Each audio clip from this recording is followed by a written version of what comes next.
Hello and welcome back to the Claret Blue podcast, sponsored by NordVPN for all your NordVPN discount codes, etc. The link is in the description down below. I'm your host, Dan Rolinson, joined by John Townley once again to talk transfers, everyone's favourite topic. This one we're talking domestic transfers, so we've obviously spoken a lot about the Serie A stuff, Douglas Luiz, etc. This episode is purely about the deals that we've seen basically between clubs, Everton, Chelsea, Aston Villa, the three clubs accused of cheating and breaking the rules and playing the system and whatever phrase you want to throw at it. We'll start by saying that is not the case at all. Villa have broken no rules whatsoever. Neither have Everton, neither have Chelsea. This isn't Villa selling themselves a hotel or renaming this or fiddling the books to make sponsorship look different.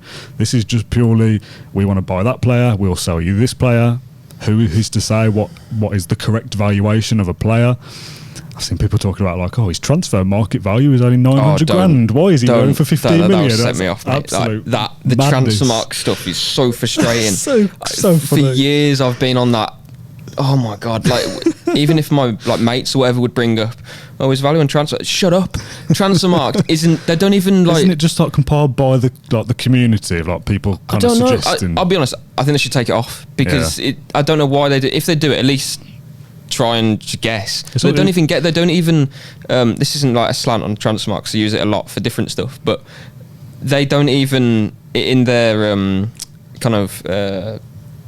Blurb as such, it says on it that these values aren't what we think, and they are because of whatever reason, as you just said. So they don't even think themselves that they're true. So it's you might as well just go on to Football Manager and say that Maatsen's worth 20 million on there. So why are we paying 35? You may as well what's the FIFA thing? Ultimate Team. You may as well what's his worth on Ultimate Team and then times it by 10 or something. Like it's just it's a number. Like who cares what transfer marks say about anything or anyway, it does my head in when people talk about it. And again, nothing against the website; it's a good website. But when people refer that and then think, that should, well, what's Ramsey's worth? Like 20 million or 30 million? So I don't know. What a great start to this episode. If you're not hooked into this by now, then no help. It sets me off when people talk about the transfer. I think it's funny. I mean, this conversation is going to be, Iroegbunam's gone to Everton. We've signed Lewis Dobbin from Everton. People are going, how does that work? Firstly, there's a very, very broad, basic explanation. And as I said before, I'm not an accountant. The way that the deals are structured, that Villa will bring in money from a sale, you kind of get all of that money in one go on the books, effectively. Like, I know deals are future transfers and instalments and all that kind of stuff, but we sell Iroegbunam for what, 10 million, was it? 12 million? I believe it's up to 13. Up to 13. So let's say 13 million, Villa can kind of put in the books that they bought in 13 million for the player. But that's not much profit because then we give Everton, specifically the same club, 9 million, was it, for Dobbin? 10? Dobbin was 9 million and Tim was up to 13, but that will be with add-ons, I think. Yeah, so let's say 13 and 9. So Villa have only made a profit of 4 million. Like, what's the point? How does that help? But the way that the books work is that the 9 million we pay for Dobbin can be kind of divided by the length of contract. Amortised, yeah. So, is it a 3-year deal? I don't know on the deal, but it could be 5. Let's say 5-year deal, just for argument's sake. It's almost 10. So it's 2 million, roughly, less per year on the books for the signing. So the profit isn't 4 million between the two fees, it's 13 and 2. So it's actually an 11 million profit, which is fairly sizable, really. So that's kind of how the profit system works, that people go, well, what's the point of selling a player for 50 and buying one for 40? But the 40 would be split up over a length of time, so it's a bigger thing. That's the rough basic. It's like the Luiz one, Yeah, exactly. I know we're not talking about that, but 45 million pounds and then 20 million pounds or whatever we bought them for, it doesn't reflect it's just 20 million pounds, it's 50 and then the contract split up. It's actually a much bigger profit, which is why Villa are fine in terms of the books and stuff. Some of the conversations that I've seen from other fans, this is obviously not Villa fans because we're kind of all sticking together here, that we're kind of accused of being up to no good and fiddling the system and cheating the system and whatever else, which is just simply not true. This is not the first time that young players have gone for big fees. It's not the first time that players with little experience have gone for questionable money. Ryan Brewster signing for Liverpool for 25 million, I think. Dominic Solanke signed for Bournemouth for 20 odd with very little experience. Then the other side of the coin were players who have played a lot but have massively inflated fees. Harry Maguire being worth 80 million. Like, really, like, these things have been around for a long time. Anthony, 100 million euros. Like, when we're talking about what a player is worth to a club and a selling club and a buying club, all of that is almost subjective. The fact that there's kind of can ever be any kind of ruling of, well, you've overpaid for him or underpaid for him is so subjective that people are saying things like, Amari Kellerman's barely played. Why is he worth 19 million? Well, as the selling club, we think the potential for that player is worth that amount. Chelsea are buying that potential with the idea that he is a player with ability and kind of pedigree is the wrong word of, but at a youth level, that he will either come good for us in the coming years or we will sell him on for a bigger fee later down the line. That's just kind of playing the game. It isn't cheating. It's not breaking the rules. Sorry, I'm going off on one, but the stuff about the Premier League will have to investigate this. The deals don't get approved without Premier League ratification anyway. Like, going kind of retrospectively going back and going, oh, Tim and Dobbin, they're wrong. That's not allowed. They've just been approved now. Like, they're clearly fine. There's a lot of noise about it because of the PSR background and that these clubs, they're all in trouble and stuff. But this deal for Kellyman isn't, as we said previously, it doesn't prevent Villa from getting a points deduction or anything. Louise puts them in the clear. Kellyman is a sale thereafter because, yes, an academy product looks good on a balance sheet, so the accusation straight away is, they're selling him to avoid a points deduction to Chelsea and they're helping each other out. No, we're just buying Maatsen, who was the best Champions League left back last season in their team of the season. He's 22 and he's clearly a very good player. We're buying him for a pretty modest fee, I think, of £37.5 million. They could definitely charge more than that, I think, if they wanted to. I think that's a good deal for Villa. And then Kellyman is a player who, after one good Premier League season, would be worth, 50 million? Chelsea's whole model is buying these players, and they're probably doing it a bit extremely, but they're buying loads of them and thinking, well, if they have one good season, they'll be worth double that. So we're going to buy them before they get to the level. Villa have developed or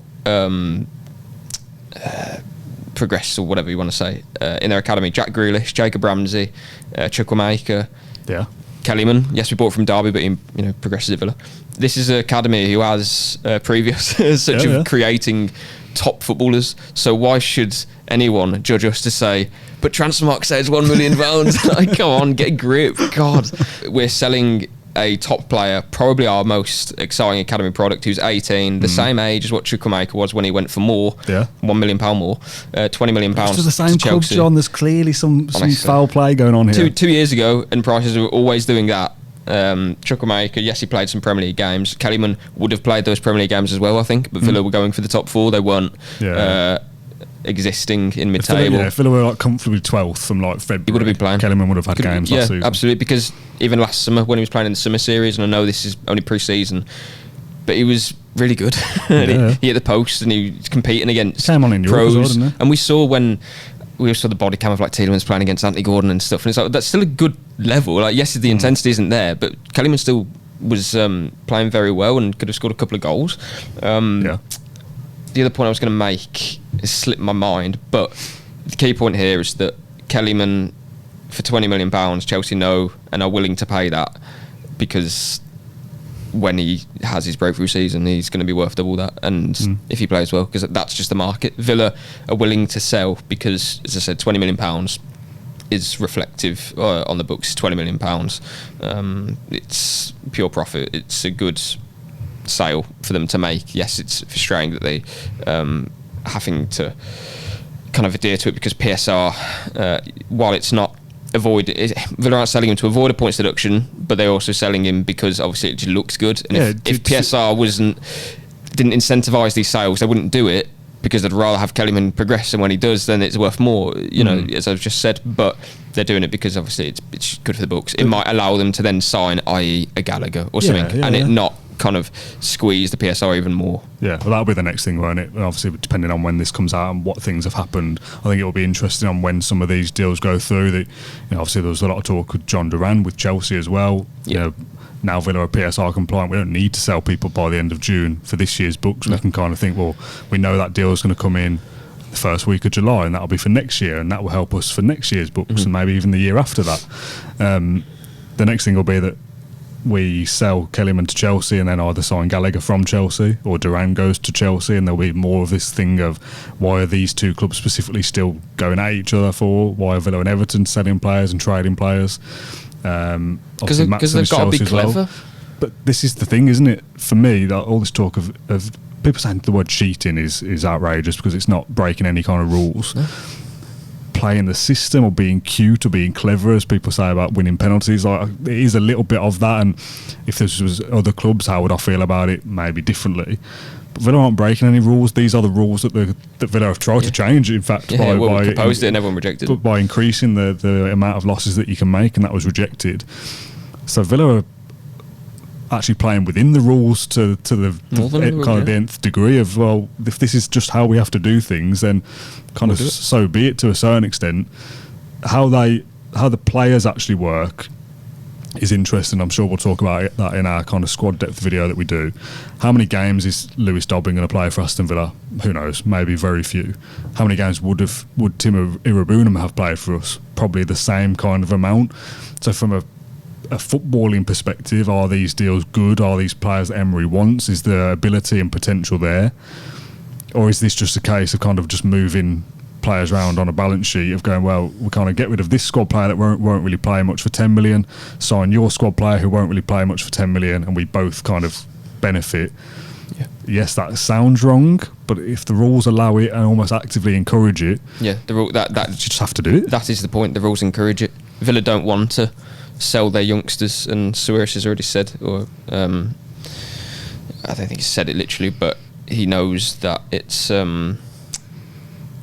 Villa can have little kind of what's the word? The younger players can't have as much faith in the club. The club can't be loyal basically to their youngsters anymore, which is a great shame. Football shouldn't be like that at all. So people who are saying that Villa they shouldn't be doing this, shouldn't be doing that, talk to the Premier League about it. Yeah. What are we supposed to do? They're the ones who have or are essentially punishing Villa for being ambitious and for signing youngsters and giving them a platform to improve. What are we supposed to do? Not spend money, not sign younger players, and just languish in mid-table and let the big six cartel just continue to do their thing and pick off youngsters for a pittance, and then then sell them into Italy. Like, this is that. Well, that is what is wanted, isn't it? I honestly think it all just comes down to, because you haven't done it before, you're not allowed to do it now. Or Chelsea are signing Estevao from Palmeiras for up to £50 million. All right, West Ham are signing a Brazilian as well, Guilherme. My partner's half Brazilian. I have no idea how to say that now still. For £25 million. All right. Kellyman, what? Yeah, you're joking. He hasn't played in the Premier League. I know. His transfer market value. Like, come off it, man. It's because Kellyman can't break into a team that's going for the Champions League and it's in the European semi-final. No, you can't charge that. Yeah. But Chelsea want to pay it. Yeah. Open your eyes. Chelsea want to pay it. We're not forcing them to pay money for a player that they don't want. They want Kellyman. What's his worth, Villa? Well, we'll probably take 20 million. All right, 20 million. Yeah. Done. That's business. That's business. And the Kellyman and the Iroegbunam and the Dobbin one, it's slightly different because we're trading them as such. But again, we're not holding anyone against the will. Tim, I think, probably was happy to leave Villa and start afresh at Everton. Dobbin, I actually think that's quite a good fit. Tim, he'll play games. Yeah. Dobbin again is happy to join Villa. If he weren't, he wouldn't be a Villa. Yeah. Let's have that right. And he's also joining a club again that's in the Champions League. Well, look at they were putting him on a good contract in the Italian job episode. Like, he didn't want to be part of whatever it was. Yeah, so it didn't happen. Yeah, no one's forced him. I just think there's a lot of noise because it's in a PSR background and the deadline's the 30th. We're compliant now anyway. So and we're compliant, so you can forget about all of that, exactly.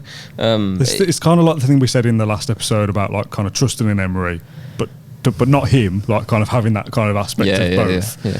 Villa, Everton, sell your players, right? You're in trouble. Well, not trouble, but you know what I mean. You're heading towards trouble if you don't. Yeah. We want you to sell your players to basically the other big clubs. We want you to sell Branthwaite to Man United. Villa, you can shift off Ollie Watkins to Chelsea. That's how the rules are made up. That's what we want you to do. And if Everton had sold Branthwaite and we'd sold Ezri Konsa, everyone would go, yep. happy days. Yeah, yeah. Chelsea have got their Sound. big man. Man United have got their big man. Those teams have improved, and the teams Yeah. who are trying to get there have got drastically weaker. Yeah, and they've got their money. They're in the profit. All good. Happy days. Everyone move on. Everyone's happy.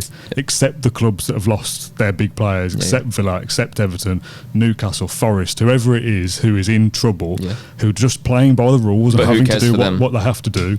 But because we're not part of the big six and want to break into that and disrupt it, and have done so with Newcastle and Villa 2 years back to back, we're the kind of outliers, aren't we? We're the black sheep of the family trying to do things differently. So when we start to do things differently with Dobbin and Iroegbunam and Maatsen and Duran and whoever it might be, oh yeah, but you're selling your players, but the wrong ones, like not those ones. Like you're doing what that we doesn't wanted make you weaker. That's we wanted you to make that amount of money, but not by those means. We wanted you to shift your good players because we don't want you doing what you did before, and that is how the rules are set out. And that's this isn't what the Premier League is nature of saying, it. but it's how the rules.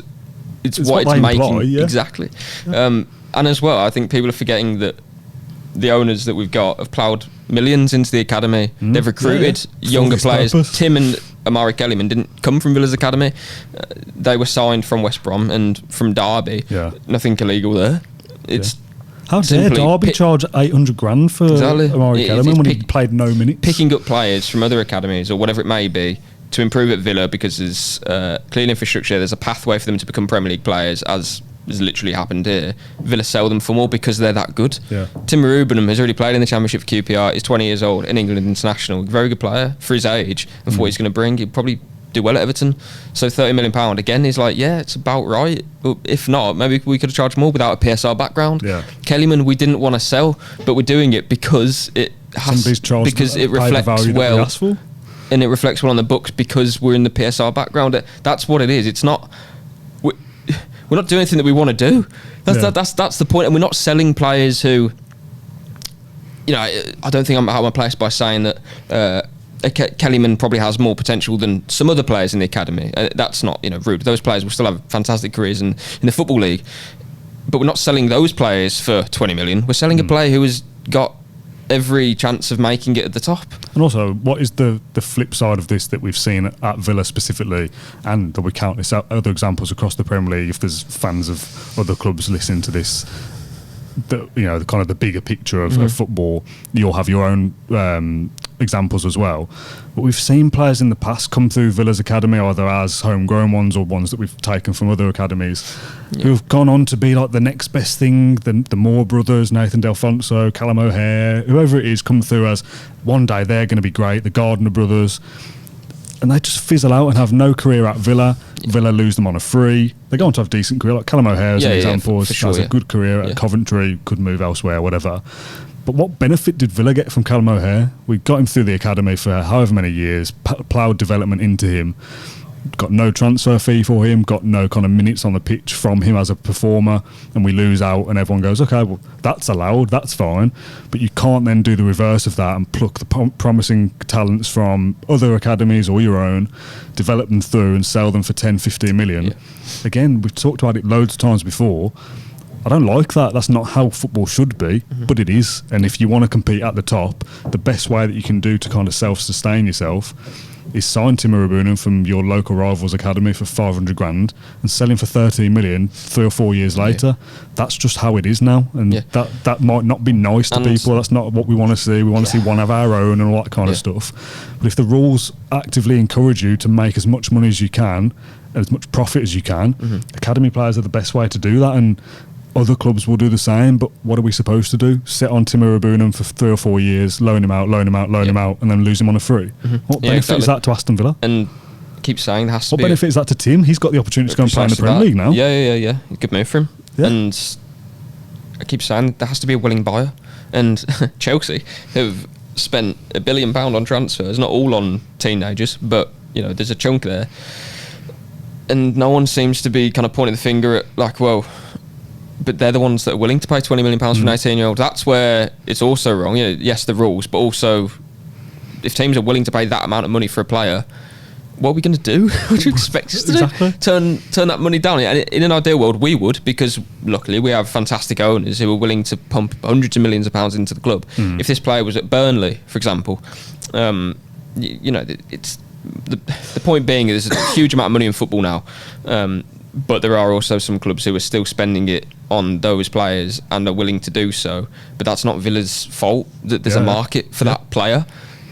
We've seen how the Chelsea academy operates. It's basically if they get to a level, then they're sold and they've made, you know, a fortune out of it. That isn't the primary reason why Villa are investing in their academy, but it's a reason. No one likes it, but that's football. It's a business now, and if there's a market for those players, then, you know, people saying, oh, it's a loophole. Villa are playing with clubs that are or using clubs as well that might be in trouble. It's just called business. It's a loophole. Like, it's not a loophole like you're selling a hotel. That's a loophole. That's exactly a loophole. But selling players and trading in the transfer window sounds pretty fine to me. When you've sold Chukwuemeka for 20 million and no one bats an eyelid, but then you sell basically the same player pretty much, you know, not the template, different, but yeah, as in like the ticks all Chukwuemeka's boxes really.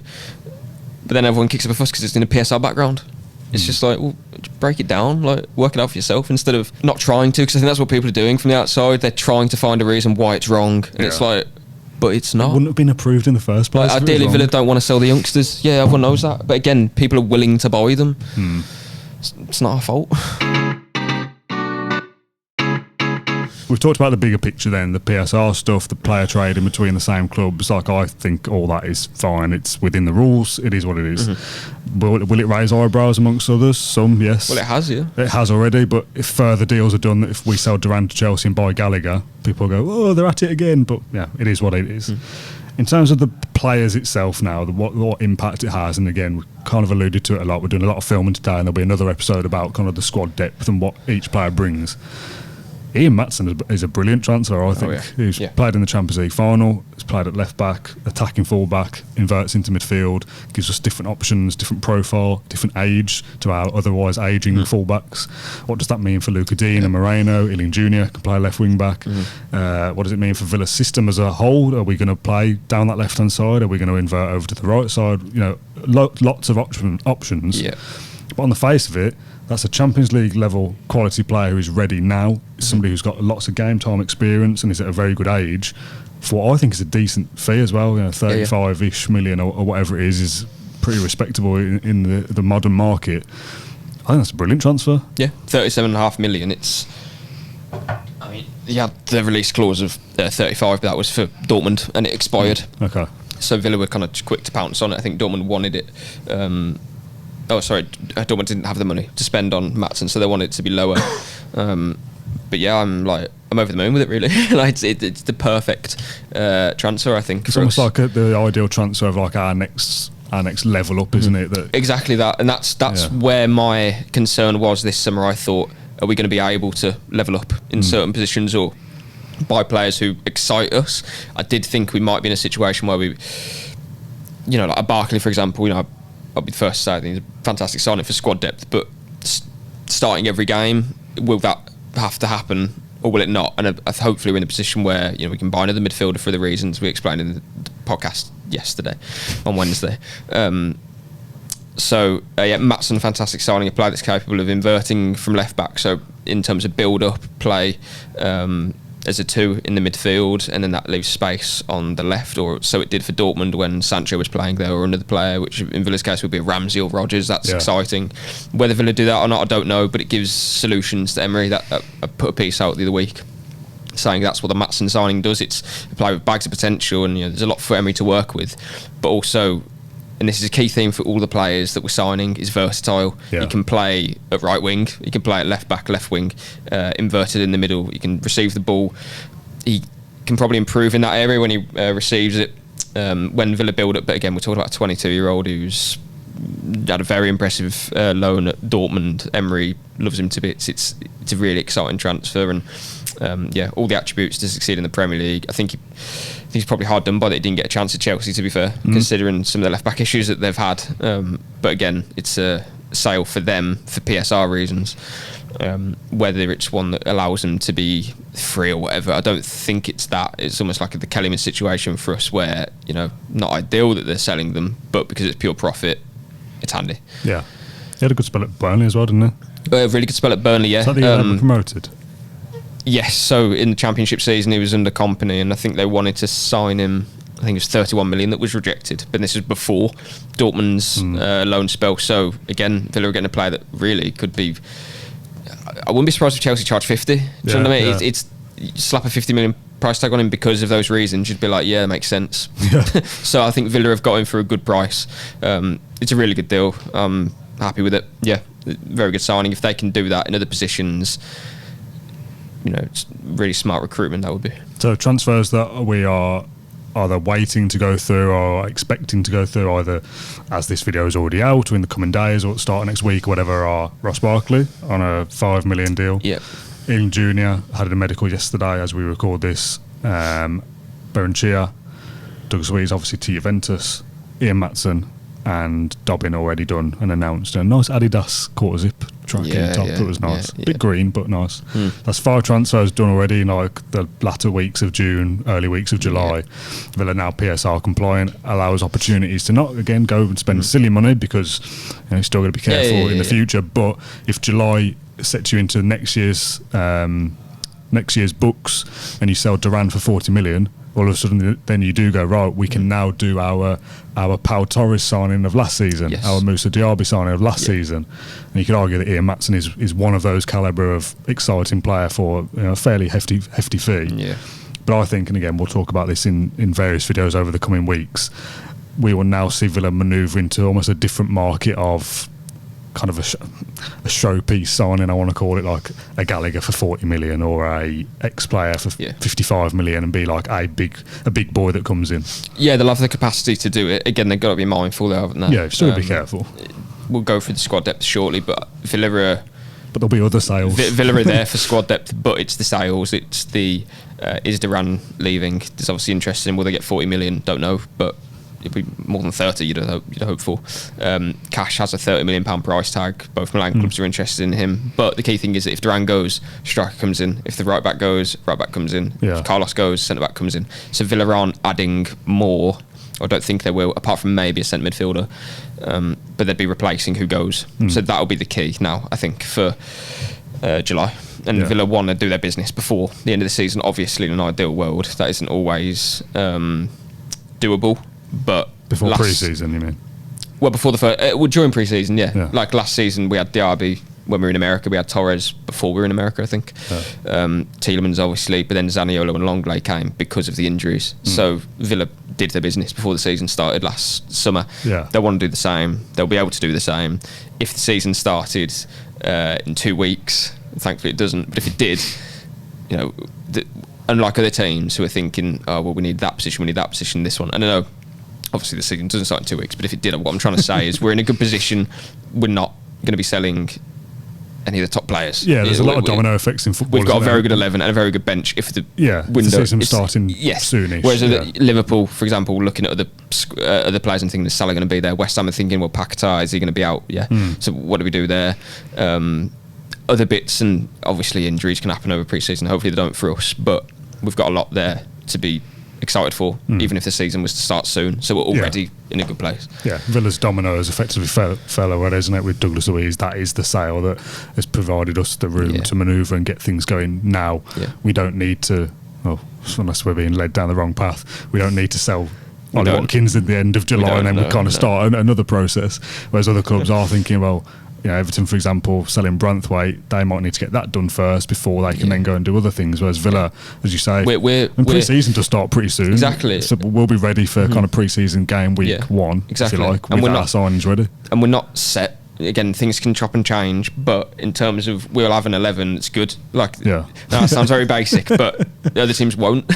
And ideally we'll try and bring in another midfielder who's the top level that can, come in, and then Barkley maybe on the bench comes on, Tielemans competes with McGinn higher up, something, etc. But we're in a really good place. just hope Kamara comes back quickly. That's the only one. Yeah. Well, we'll call it a day there. This has been our domestic transfers episode, talking about the Premier League PSR and the in-house interlinked It's almost transfers. like part 2 from Wednesday, isn't it? Yeah. The video that we did. International transfers and then domestic transfers split into 2. Yeah. We did think about doing incomings and outgoings, but because everything is so interlinked, it felt weird to like, talk about Douglas Luiz going and then not about the Juventus lads joining and whatever else. So hopefully we've had a bit of a comprehensive guide to Villa's transfer business so far. As we say, still work to be done, still things to happen. Things will chop and change over the next few weeks, and we'll cover everything as best we can. There will be another episode over the weekend on Saturday or Sunday where John and I will be looking at Villa's squad depth and the options that we've got now going into next season. The returning injured players and stuff allows us to do different things as well. So I know that John's very excited about that one. His feet are twitching in anticipation. So we're going to go and record that now. It'll be out over the weekend. So stay subscribed to Claret and Blue. Thank you for watching or listening to this episode, and we'll see you on the next one.